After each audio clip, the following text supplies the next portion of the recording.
أعوذ بالله من الشيطان الرجيم بسم الله الرحمن الرحيم Surah Fussilat 41. Theme and subject matter.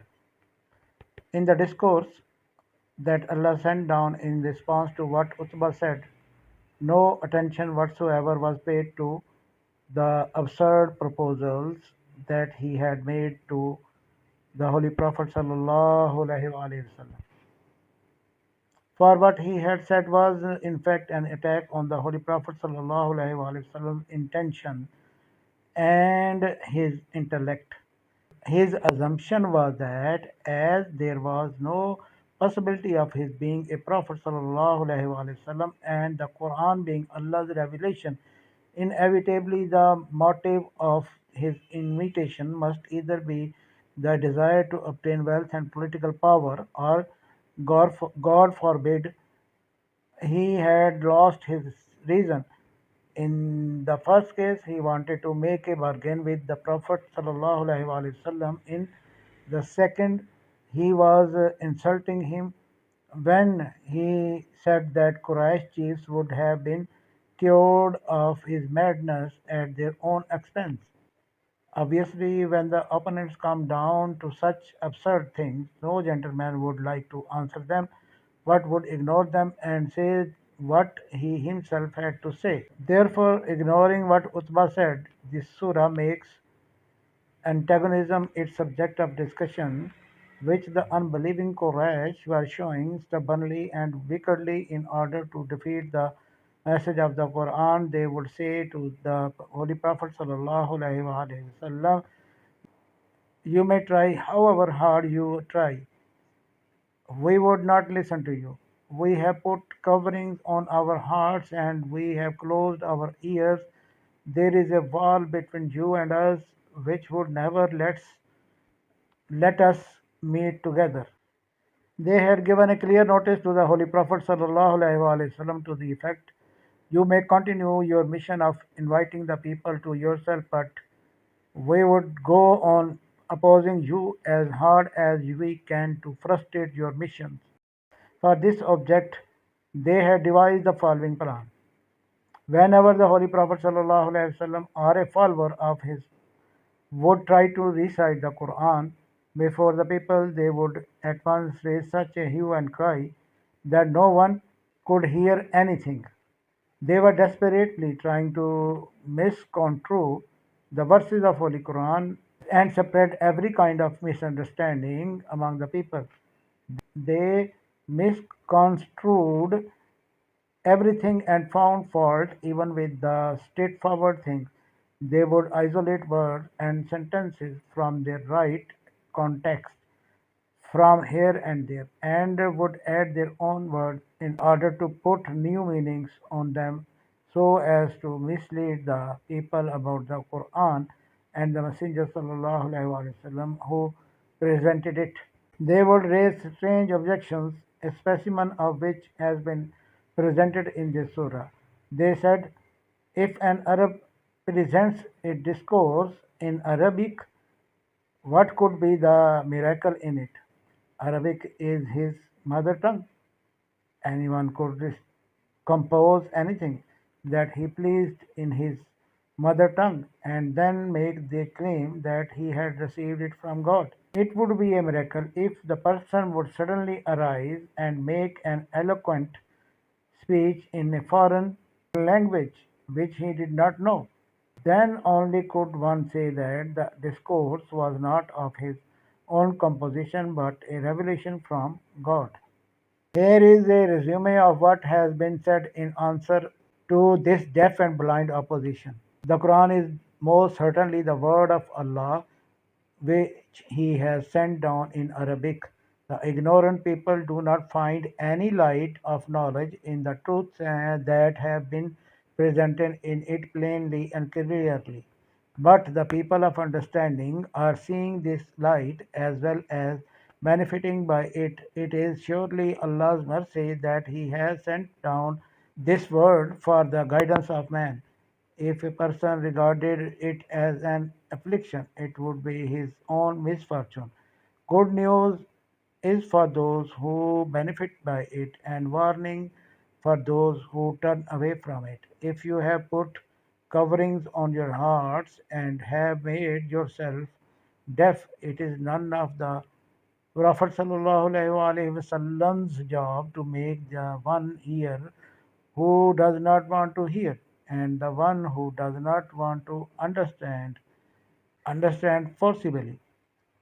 He is a man like you. He can make only those to hear and understand who are inclined to hear and understand. Whether you close down your eyes and ears and put coverings on your hearts, the fact, however, is that your God is only one God, and you are not the servant of anyone else. Your stubbornness cannot change this reality in any way. If you accept this truth and correct your behavior accordingly, you will do good only to yourself. And if you reject it, you will only be preparing your own doom. Do you have any understanding as to whom you disbelieve and with whom you associate others in divinity? It is with regard to that God who has created this limitless universe, who is the creator of the earth and heavens, from whose blessings you are benefiting on the earth, and on whose provisions you are being fed and sustained, to set up his mean creatures as his associates, and then you are made to understand the truth. You turn away in stubbornness. If you still don't believe, then be aware that a sudden torment is about to visit you, the likes of which had visited the Ad and the Samud. And this torment also will not be the final punishment of your crimes, but there is, in addition, the accountability and the fire of hell in the hereafter. Wretched is the man who gets as company such Satan from among men and jinn, who show him nothing but green and pleasant, who make his follies seem fair to him, who neither let him think aright himself, nor let him hear right from others, but on the day of reckoning, when their doom overtakes them, each one of them will say that if he happened to get hold of those who had misled and deceived him in the world, he would trample them under his foot. This Quran is an unchangeable book. You cannot defeat it by your machinations and falsehoods, whether falsehood comes from the front or makes a secret and indirect attack from behind.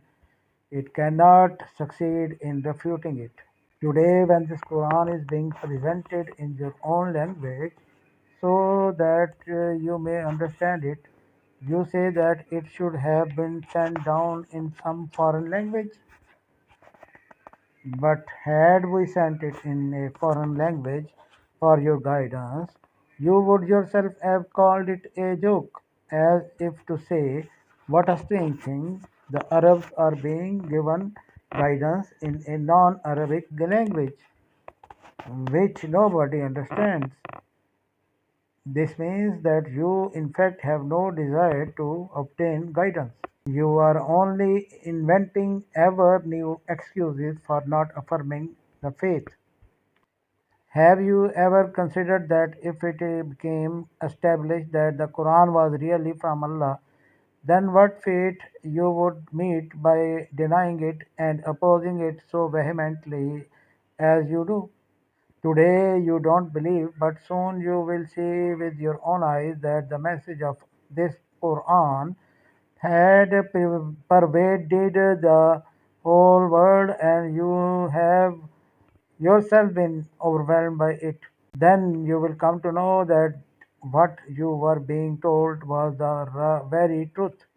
Besides giving these answers to the opponents, attention has been paid to the problems which the believers and the Holy Prophet sallallahu alaihi wasallam himself was facing in that environment of active resistance, not to speak of preaching the message to others. The believers were even finding it difficult to follow the way of the faith. Anyone about whom it became known that he had become a Muslim, life would become an agony as against the dreadful combination of the enemy and its all pervading power. They were feeling utterly helpless and powerless. In this state, in the first place, they were consoled and encouraged, as if to say, "You are not in fact helpless and powerless." For any person who believes in God as his Lord and adheres to this belief and way of life resolutely, God's angels descend on him and help and support him at every stage, from the life of this world till the hereafter. Then they were encouraged with the consolation: the best man is he who does good, invites others to God, and proclaims firmly that he is a Muslim.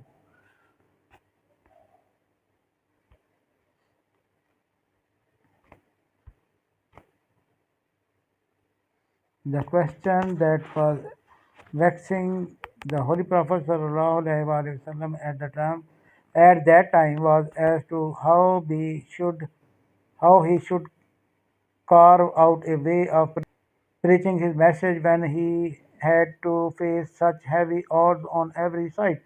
The solution he was given to this question was, although apparently the obstacle seems to be insurmountable, the weapon of good moral and character can smash and melt them away.